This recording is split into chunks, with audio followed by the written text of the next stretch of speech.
여러분 안녕하십니까? 광주 MBC 뉴스투데이 시작합니다. 먼저 오늘의 주요 뉴스입니다. 액화탄산가스의 시장 공급량이 줄면서 조선업계가 비상이 걸렸습니다. 선박 용접을 할 가스를 구하기가 어려워져 제조 현장에서 차질이 빚어지고 있습니다. 광주 민간공원 특례사업지 아파트 분양가가 예상보다 크게 오를 것으로 보입니다. 분양가를 낮추기 위한 광주시와 사업자 간의 신경전도 계속될 것으로 보입니다. 순천의 한 아파트 옥상에서 5살 남자아이가 떨어져 숨진 가운데 옥상 펜스 형태가 아이가 오르기 쉬운 가로형 펜스였던 것으로 드러났습니다. 아동 보호책의 연속보도 이어갑니다. 비극적인 선택을 하는 청년들은 언론에 알려진 사례보다 훨씬 많은 것으로 나타났습니다. 광주 민간공원 특례사업지의 아파트 분양가가 예상보다 크게 오를 것으로 전망됩니다. 분양가 산정이 처음으로 진행된 신용공원의 경우 당초 분양가보다 무려 40%가량 오른 가격이 제시됐습니다. 다른 공원 사업지구도 분양가 인상이 불가피할 것으로 보입니다. 보도에 송정근 기자입니다. 민간공원 특례사업 10개 사업지구 가운데 추진 절차가 가장 빠른 신용공원의 분양가가 당초 계획보다 대폭 치솟았습니다. 분양가를 올려달라는 사업자의 요청이 타당한 지 광주시가 전남대 산학협력단에 용역을 의뢰했는데 3.3제곱미터당 1,450만 원으로 올리는 게 타당하다는 결과가 나왔습니다. 잠정 분양가였던 1,020만 원보다 무려 40%가량 인상된 가격 책정입니다. 토지 보상비와 금융비용, 원자재값 인상이 분양가를 끌어올리는 요인으로 작용했습니다. 주변 아파트 시세를 고려한 주택도시보증공사가 승인해준 분양가는 이보다 높은 1,540만 원이어서 분양가 인상은 불가피해졌습니다. 분양가 상승의 여파는 나머지 9개 민간공원 특례사업지구에도 영향을 줄 전망입니다. 2019년 광주시와 협약을 맺을 당시 중앙 일지구를 뺀 9개 사업지의 평당 분양가는 1,000만 원에서 1,500만 원가량이었습니다. 신용공원 용역 결과를 기준으로 다른 공원의 상승분을 계산해보면 최고 2,100만 원까지 분양가가 오를 것으로 보입니다. 인건비 인상 등으로 분양가가 일부 인상되리라고 예상을 했지만 이렇게 대폭적으로 인상되는 부분들은 향후 분양시장에 또 미치는 영향들이 있기 때문에 광주시에서는 여러 가지 좀 검토를 해서 분양가 인상이 사업자들의 이익으로 돌아가지 않게 광주시와 광주시의회는 관리 감독을 철저히 할 계획입니다. 특히 공원별로 정해진 최고 수익률을 초과하는 이익금이 발생하게 되면 이를 환수해 공원 조성에 투입할 예정입니다.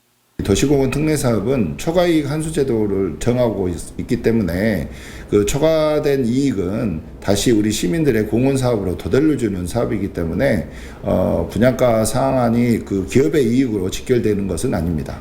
신용공원의 분양가는 도시계획위 심의를 통해 최종 결정되는데 나머지 공원들도 분양가 상승을 요청할 것으로 보여 광주시와 업체 간 신경전이 계속될 수밖에 없습니다. 올해 하반기부터 차례로 민간공원 특례사업 아파트 분양이 시작될 예정이었지만 분양 시기가 사실상 내년으로 넘어가는 것 아니냐는 전망이 나오고 있습니다. MBC 뉴스 송정근입니다. 창사 3주년을 맞은 광주 글로벌모터스가 오는 2024년부터 전기차 양산에 돌입하겠다고 밝혔습니다. 박광태 GGM 대표는 창사 3주년 기념식에서 내년에 전기차 생산 보완 설비를 마치고 2024년부터 시험 생산을 거쳐 본격적으로 양산할 계획이라는 청사진을 밝혔습니다. GGM은 또 당초 계획보다 전기차 생산 일정을 최대한 앞당겨 친환경차 중심의 시장 흐름에 적응하고 국내 경차 시장의 한계를 넘어선다는 전략입니다.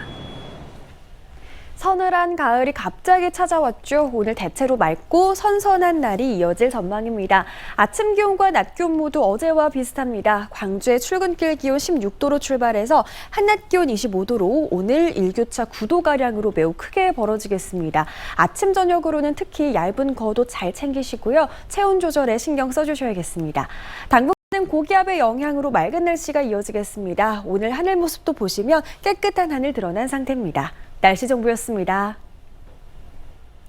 액화탄산가스의 시장 공급량이 줄면서 조선업계에서 불똥이 튀고 있습니다. 선박 용접을 할 가스를 구하기조차 어려워지는 건데 당장 이렇다 할 대책을 마련하기도 쉽지 않은 상황입니다. 박종호 기자가 취재했습니다. 대불 국가산업단지의 한 선박 의장품 제조업체. 한창 용접 불꽃이 튀어야 할 때인데 한산하기만 합니다. 용접에 쓰이는 가스, 액화탄산가스가 거의 남아있지 않기 때문입니다. 5톤 용량의 탱크에 평소 절반가량 액화탄산가스를 비축하고 있었지만 가스 공급이 원활하지 않아 공장 문을 닫는 날까지 생기고 있습니다. 급격히 이제 탄산가스 공급이 줄어들면서 실질적으로 용접을 할 수 없는 그런 상황까지도 발생. 액화탄산가스가 부족해진 주 원인은 석유화학업체들이 지난 3월부터 6월까지 공장 정비에 나서면서 가스 생산량이 줄어들었기 때문입니다. 더불어 여름철 식료품 택배에 쓰이는 드라이아이스의 원료 상당량이 집중되면서 공장에서 쓸 용접용 탄산가스가 부족해졌습니다. 대불 산단에서만 200여 개 업체가 탄산가스를 구하지 못해 용접에 차질을 빚고 있습니다. 가스 공급이 계속 지연될 경우 대불 산단 공장 운영 중단이 불가피해 보입니다. 대불 산단에서 필요한 탄산가스는 하루 평균 50톤인데 공급량은 하루 6톤 수준, 수요의 8분의 1 수준에 그치고 있기 때문입니다. 저희가 일주일에 받던 게 거의 일주일에 5차 내지 6차. 그 차 기준이 한 차에 저희 18톤입니다. 받는 기준이. 근데 지금 현재로서는 2차, 3차 받는 것도 아주 힘겨운 상태입니다. 조선산업이 호황기로 접어들었다지만 인력이 없어서 또 용접용 가스가 없어서 조선업계는 마음만 졸이고 있습니다. MBC 뉴스 박종호입니다. 순천의 한 아파트 단지 옥상에서 5살 남자아이가 떨어져 숨졌습니다. 사고가 난 옥상엔 펜스가 설치돼 있었지만 비교적 아이가 딛고 오르기 쉬운 가로형 펜스였던 것으로 드러났습니다. 강서영 기자가 보도합니다. 순천시 왕지동의 한 아파트 단지. 그제 낮 12시 20분쯤 23층 높이의 이 아파트 옥상에서 5살 남자아이가 떨어졌습니다. 아이는 출동한 구급대에 의해 병원으로 옮겨졌지만 숨졌습니다. 아니 구급차는 왔다고 그래. 구급차가지고 뭐 심폐 경찰 감식 결과 옥상에 설치된 펜스에선 숨진 아이의 발자국이 발견됐습니다. 경찰은 이를 토대로 아이가 옥상의 펜스를 직접 밟고 오르다 추락한 것으로 보고 있습니다. 사고 현장에는 오르기 어려운 세로형이 아닌 촘촘한 가로형 펜스가 설치돼 있었습니다.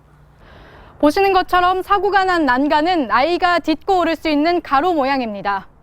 CCTV를 확인한 경찰은 사고 당시 60대 베이비시터가 짐을 옮기느라 분주한 사이 아이가 홀로 옥상으로 이동했다고 밝혔습니다. 소방법상 일정 규모 이상의 건물은 신속한 화재 대피를 위해 옥상 출입문을 열어두도록 하고 있는데 사고 현장의 옥상 출입문도 열려 있었습니다. 저희가 계속 몇 번 저희가 열어보니까 얘가 열어서 아기가 놀고 있더라고요.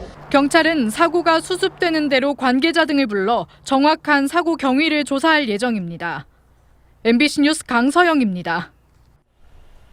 광주의 한 고등학교에서 학생이 여성 교사의 신체를 불법 촬영했다는 신고가 접수돼 경찰이 수사에 나섰습니다. 광주 광산경찰서에 따르면 지난 5일 오후 5시쯤 광산구의 한 사립고등학교에 재학 중인 남학생이 교탁에 휴대전화를 숨겨 수업 중이던 여교사의 신체 일부를 촬영했다는 학교 측의 신고가 접수됐습니다. 경찰은 휴대전화를 확보해 불법 촬영 여부를 확인한 뒤 가해자로 지목된 학생을 불러 정확한 경위를 조사하고 있습니다. 학교 수업을 마친 뒤 잠적한 10대 여학생이 2달째 연락이 끊겨 경찰이 수사에 나섰습니다. 광주 서부경찰서는 지난 7월 18일 오후 6시 50분쯤 여중생이 학교에 휴대전화 등 소지품을 두고 집으로 들어오지 않자 아버지의 신고를 받고 이 학생의 소재를 파악하고 있습니다. 경찰은 이 학생이 광주 터미널에서 버스를 타고 대전으로 향한 것을 CCTV로 확인했고 휴대전화와 컴퓨터의 디지털 포렌식 작업을 통해 정확한 실종 경위 등을 조사할 예정입니다. 지난 2012년 파산한 보혜저축은행에 투입됐던 공적 자금의 회수율이 미미한 것으로 나타났습니다. 민주당 박재호 의원이 예금보험공사 자료를 분석한 결과 2012년 파산 이후 8,500억여 원을 지원받았던 보혜저축은행의 자금 회수율은 11.8%로 파산으로 공적 자금을 지원받은 저축은행 30곳 가운데 가장 낮았습니다. 보혜저축은행에서는 아직 7,500억여 원이 회수되지 않은 상태지만 향후 회수 가능한 금액은 72억 원에 불과한 것으로 파악됐습니다.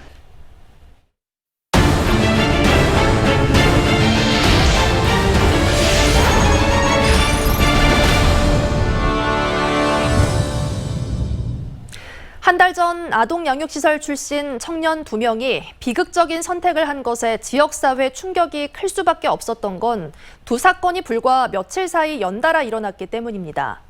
취재진이 아동복지 분야 관계자들을 만나보니 언론에 알려지지 않았을 뿐 이런 소식은 평소에도 드물지 않게 들려오고 있었던 것으로 나타났습니다. 이다현 기자의 보도입니다. 사회적 기업을 운영하며 자립준비 청년들을 지원하는 김성민 대표. 김 대표에겐 지난달 알려진 광주 청년 2명의 비극적인 선택이 낯선 이야기가 아닙니다. 사실 저한테는 이게 특별한 일은 아니에요. 보통 일주일에 1명이나 2명 정도 삶을 포기하거나 삶을 포기하기를 시도하는 친구들이 연락이 오거든요. 심각성은 통계에서도 나타납니다. 한 조사에서 보호 종료가 예정인 아동 가운데 약 42%가 죽고 싶다고 생각한 적이 있다고 응답했고 보호가 끝난 자립준비 청년 중에선 절반이 같은 답을 했습니다. 전체 청년을 대상으로 이루어진 또 다른 조사에서 19세에서 29세 청년 가운데 18% 정도만 비슷한 답변을 한 것과 비교하면 훨씬 높은 수치인 겁니다. 더 큰 문제는 자립준비 청년 가운데 연락 두절 상태가 약 20%에 이른다는 겁니다. 실상은 더 심각할 수 있다는 겁니다. 주된 원인으로 경제적 어려움이 꼽힙니다. 목돈은 제한적인데 설상가상으로 홀로 서기를 시작하자마자 빚부터 졌다는 이야기도 쉽게 들려옵니다. 아동 양육시설 출신이라는 점을 노린 사람들에게 이용당한 경우입니다.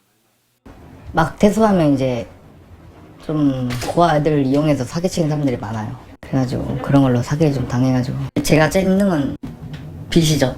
빚이 사람을 죽인다는 걸 항상 발목을 잡죠, 빚이. 가족 갈등, 정신질환 등도 삶을 포기하고 싶게 만드는 이유로 지목됩니다.